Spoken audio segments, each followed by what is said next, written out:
अभी हम पॉइंटर्स की बात करेंगे। देखो, कोई भी चीज़, कोई भी वेरिएबल हम लेते हैं,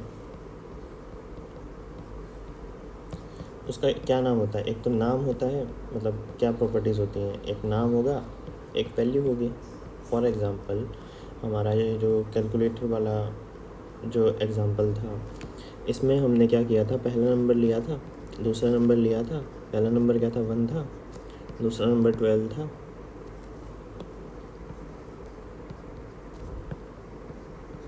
ठीक है, तो देखो ये क्या हो गई, उसकी वैल्यू हो गई। और ये एक तरह से नंबर नहीं है, मैंने उनको नाम दिया हुआ है। ठीक, इसकी जगह जो अलाउड होते हैं वो नाम, वो लेटर्स से स्टार्ट होते हैं। जो भी कोई भी कंप्यूटर लैंग्वेज होती है, उसमें अगर कोई भी नाम होगा ना, तो वो लेटर्स से स्टार्ट होता है, यानी कि ए, बी, सी, इन सब से स्टार्ट होता है। नाम कैसे हो सकता है? फॉर एग्ज़ाम्पल, ए हमने कर दिया 1, बी हमने कर दिया 12 और सी के लिए हमने कर दिया ए प्लस बी। तो वेरिएबल का नाम हो गया, वैल्यू हो गई, नाम, वैल्यू, नाम एंड वैल्यू। ऐसे ही स्ट्रिंग ऑपरेटर्स होते हैं, मतलब स्ट्रिंग वेरिएबल भी हो सकते हैं ना। स्ट्रिंग यानी कि कोई भी टेक्स्ट जो रिटर्न है, जैसे कि ये जो प्लस ऑपरेटर है हमारा, ये भी तो एक टेक्स्ट है ना। तो अगर हम एक ऑपरेशन नाम का वेरिएबल बना लें और उसकी वैल्यू को क्या कर दें, प्लस, तो ये एक वेरिएबल हो गया, ये उसकी वैल्यू हो गई, नेम एंड वैल्यू। लेकिन देखो, कंप्यूटर तो मतलब ये जब मैं आपको बता रहा हूँ कि ऑपरेटर एक प्लस है, तो आप अपने दिमाग में उसको स्टोर करके एसोसिएट कर रहे हो ना उसको किसी नाम के साथ। जब मैं आपको बता रहा हूँ a इज़ इक्वल टू 1 है, तो आप अपने दिमाग में उसको स्टोर करके उसको एसोसिएट कर रहे हो 1 के साथ। Now again, computer is a डम मशीन। ठीक है, तो उसको क्या करना पड़ता है, अपनी मेमोरी में एक जगह अलोकेट करनी पड़ती है। ठीक है, और वहाँ पे इसको कन्वर्ट करके ज़ीरोज़ एंड वंस में स्टोर करना पड़ता है। फॉर एग्ज़ाम्पल, चलो 1 तो 1 ही बनेगा ना।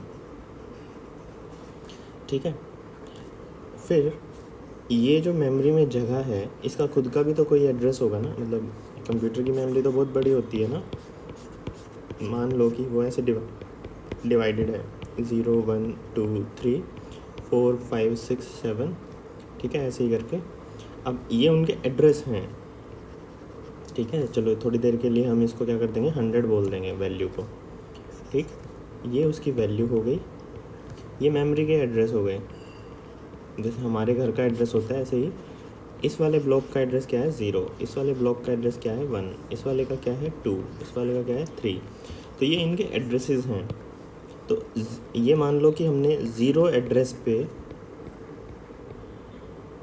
क्या स्टोर किया है, वैल्यू। वैल्यू क्या है हमारी, 100। ठीक है, लेकिन देखो, हमें ये याद रखना थोड़ा मुश्किल रहेगा ना कि 0 पे 100 है।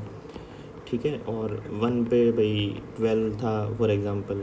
तो हम क्या करते हैं, हम उनको नाम से जानते हैं। हमें ये x और y हम ऐसे नाम रखते हैं। हमें ये 1 2 3 4 ऐसे नाम रखने अलाउड नहीं है।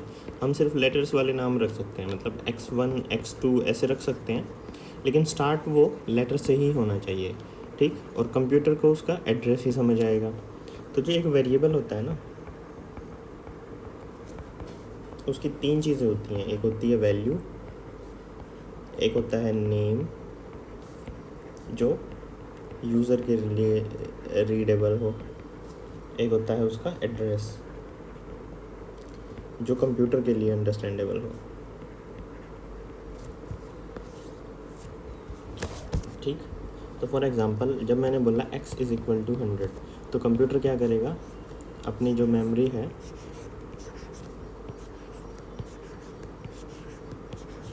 0 1 2 3, ठीक, इसमें से एक चंक यहाँ लाएगा। ठीक, और उसका नाम क्या रख देगा, x। उसका एड्रेस क्या होगा, 0। उसकी वैल्यू क्या हो जाएगी, 100। तो यहाँ पे 100 लिखा जाएगा और उसका एड्रेस क्या होगा, 0। ठीक है, सपोज़ एड्रेस कहीं और लिखे जा रहे हैं, यहाँ पे वैल्यूज़ आएंगी। तो ये एक पूरा वेरिएबल है। अब पॉइंटर क्या होता है, पॉइंटर इज़ ए वेरिएबल जो ठीक है, क्या करता है ये, स्टोर करता है, क्या स्टोर करता है, एड्रेस ऑफ अनदर वेरिएबल। जैसे कि अभी एड्रेस हमारा क्या है, 0 है ना, तो अगर मैं एक पॉइंटर बना दूँ, पॉइंटर 1 नाम से, और वहाँ पे मैं लिख दूँ 0, ठीक है, तो ये किसको पॉइंट कर रहा है, एड्रेस ऑफ वेरिएबल एक्स को पॉइंट कर रहा है ये, देखो, ठीक। अब दो ऑपरेटर होते हैं, एक होता है एम्परसेंड, एक होता है स्टार। जब ये किसी वेरिएबल के आगे लगते हैं, जैसे कि एम्परसेंड एक्स, ये क्या मुझे देगा, एड्रेस ऑफ एक्स। यहाँ पे लोगों को कन्फ्यूज़न होती है, लेकिन ये बहुत सिंपल चीज़ है। देखो, जहाँ पे भी आप किसी वेरिएबल से पहले एम्परसेंड लगा हुआ देखो, तो आपने उसको क्या बोलना है, address of X, which is what, 0 in our case. ऐसे ही स्टार को आपने क्या पढ़ना है, वैल्यू एट, अगर मैं यहाँ पे लिख दूँ एक्स का एड्रेस हमने किस में स्टोर किया हुआ है, पॉइंटर 1 में ना, वैल्यू एट पॉइंटर 1। अब पॉइंटर 1 की क्या वैल्यू है खुद की, पॉइंटर 1 की जगह हम इसकी क्या वैल्यू थी, 0 थी। देखो, हर वेरिएबल का एक नाम होता है, उसकी खुद की एक वैल्यू होती है, और ये भी तो कहीं ना कहीं एड्रेस पे स्टोर होगा ना। इसका एड्रेस हम मान लेते हैं 1000, लेकिन इसकी वैल्यू तो 0 है ना, तो वैल्यू एट पॉइंटर 1 की खुद की वैल्यू क्या है, 0। यहाँ पे इस 0 को क्या ट्रीट करेंगे हम, एज एड्रेस, और 0 पे क्या स्टोर है, 100, ठीक है। तो वैल्यू एट 100 हमारी कितनी आ जाएगी, वैल्यू एट 100 कितनी लिखी हुई है हमने, सॉरी, वैल्यू एट 0 कितनी लिखी हुई है, 100। तो ये हमारा आंसर होगा। देखो, जब हमने किसी वेरिएबल का नाम लिखा हुआ है, देखो कैसे कर सकते हैं हम, var1 नाम का एक वेरिएबल है, इसकी क्या होगी, एक वैल्यू होगी, एड्रेस होगा, नेम होगा। अब नेम तो यही है, अगर मैंने लिखा var1, this is same as star ampersand var1। क्यों, क्योंकि देखो, जब मैं कुछ भी नहीं लगाता हूँ ना इसके आगे, एम्परसेंड या स्टार, जब कुछ भी नहीं लगा रहा हूँ, तो उसका मतलब है कि उसके अंदर जो वैल्यू स्टोर है, मान लो कि 0 स्टोर है, ठीक है। स्टार, अब देखो, एम्परसेंड वेर से क्या आ जाएगा, इसका एड्रेस आ जाएगा। एड्रेस कितना हमने मान रखा है अभी, सॉरी, वैल्यू हम 100 मान के चल रहे हैं ना अभी तक, और एड्रेस हम 0 मान के चल रहे हैं। तो एम्परसेंड वेर, इसको हम कैसे लिख सकते हैं, एड्रेस ऑफ वेर, ऐसे पढ़ना है ना, address of var, which is what, 100, नहीं, एड्रेस तो 0 है ना। अब इसको हम यहाँ पुट करेंगे, स्टार 0, वैल्यू एट 0, ये मैंने बताया था ना, स्टार का मतलब तो ये होता है, वैल्यू एट 0। वैल्यू एट 0 क्या है, वैल्यू एट 0 तो 100 है, तो इसकी आउटपुट क्या आ जाएगी, 100। तो अगर कहीं पे भी सिंपली बिना किसी एम्परसेंड या स्टार के कोई चीज़ लिखी हुई है, तो हमने उसकी वैल्यू पुट कर देनी है,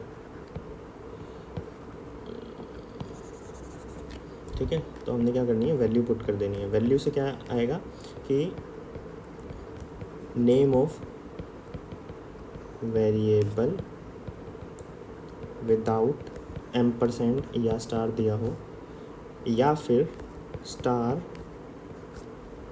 एड्रेस दिया हो, तो वहाँ पे हमने क्या करना है, वैल्यू पुट करनी है, क्योंकि इसका मतलब क्या होता है, स्टार का मतलब क्या होता है, वैल्यू एट।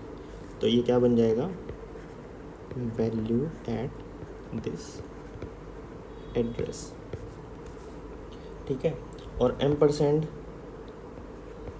वेर नेम, इसमें क्या है, हमने एड्रेस देना होता है इस वेरिएबल का। जैसे कि हमारा एम्परसेंड ऊपर हमने एक्स डिफाइन किया था ना, एम्परसेंड एक्स क्या आ जाएगा, 0, क्योंकि हमने ज़ीरो एड्रेस मान रखा है ना, एड्रेस ऑफ एक्स,